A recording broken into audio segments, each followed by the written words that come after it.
7 देखिए कह रहा है साबित करें कि रेखाएं ये जो 4 को दी हुई है ना ये समांतर चतुर्भुज बनाते हैं। तो एक काम करिए ना, आप पहले एक चतुर्भुज बना लो, समांतर चतुर्भुज नहीं चतुर्भुज बना लो, ठीक है, चतुर्भुज बना लो।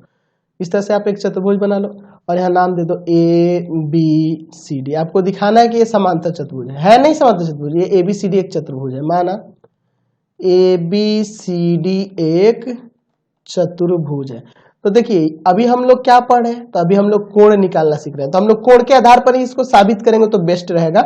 2x - 3y + 1 = 0, इसका समीकरण है x + y = 3 और इसका समीकरण है 2x - 3y = 2 और इसका समीकरण है x, इसको इधर लाते हैं, + y = 4। अब आप सोचोगे सर आपने समीकरण कैसे ये देख लिया, तो आपको पता है, देखिए आपको पता है कि अगर ये समांतर चतुर्भुज हो जाए तो आमने सामने की भुजाएं समांतर होती हैं, समांतर चतुर्भुज में आमने सामने की भुजाएं समांतर होती है। देखिए हमारे पास बहुत सारा रीजन है, बहुत सारा रीजन है इसको प्रूव करने के लिए, आप कोई भी नियम लगा सकते। देखिए आमने सामने की भुजाएं समांतर होती है तो यहाँ देख लो, ये और ये समांतर होंगी तभी ना यहाँ पे गुणांक सेम मिल रहे हैं, है ना। मान लीजिए कोई रेखा a1x + b1y और +c1 है बराबर 0, एक समीकरण है, तो इसके समांतर रेखा का समीकरण क्या होगा, वो a1x b1y और +c2 = 0। खाली कांस्टेंट बदलता है, ये दोनों सेम रहते हैं, सेम है। उसी तरह यहाँ भी है, तो हम लोग मान लेते हैं कि यह एक चतुर्भुज है ABCD।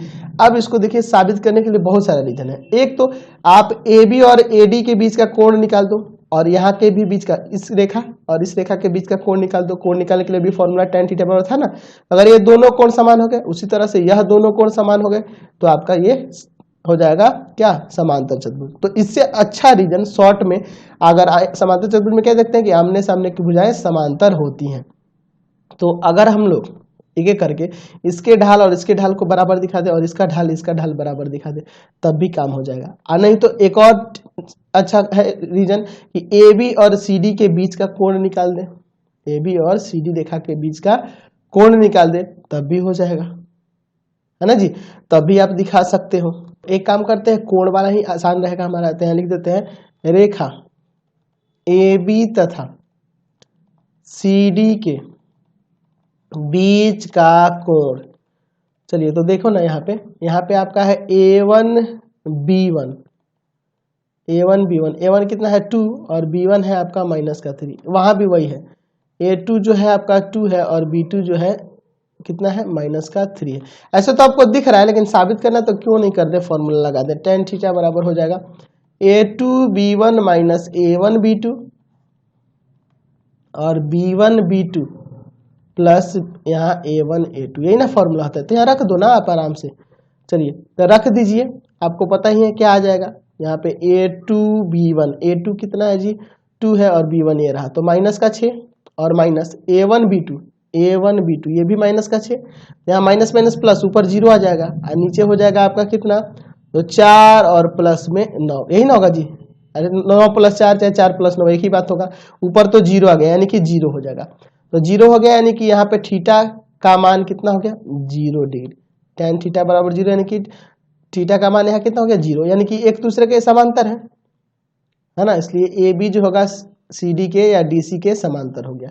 उसी तरह से AD और BC के बीच का कोण निकाल दो तो वो भी आपका आ जाएगा कि AD समांतर है BC के, तो आमने सामने की भुजाएं समांतर हो गई, इसीलिए ABCD एक समांतर चतुर्भुज है, इसलिए ABCD एक समांतर चतुर्भुज है, समांतर चतुर्भुज है। तो मुझे नहीं लगता है कि यह रीजन काफी नहीं है, यही काफी है। बहुत सारा तरीका है, आप चारों शीर्षों के निर्देशांक निकाल सकते हो, चारों शीर्षों के निर्देशांक भी निकाल सकते हो और उसके बाद आप दूरी सूत्र भी लगा सकते हैं। हम लोग ढाल भी निकाल के इसका ढाल निकालेंगे और इसका ढाल निकालेंगे, दोनों का ढाल आपका 2/3 आ जाएगा, डेट मीन्स यह समांतर हो जाएगा। इसका भी ढाल -1 आ जाएगा, इसलिए यह भी समांतर हो जाएगा। तो बहुत सारा तरीका है, ढाल से भी निकाल सकते हैं, कोण से भी दिखा दिए, जो मर्जी लगे, जो आसान लगे आप उससे कर सकते हो, इसको प्रूव कर सकते हो। इसके लिए कोई रिस्ट्रिक्शन नहीं है, कोई भी नियम लगा के आप इसे दिखा सकते हैं। बहुत सारा चीज हम लोग सीख चुके हैं अभी तक। चलिए अगला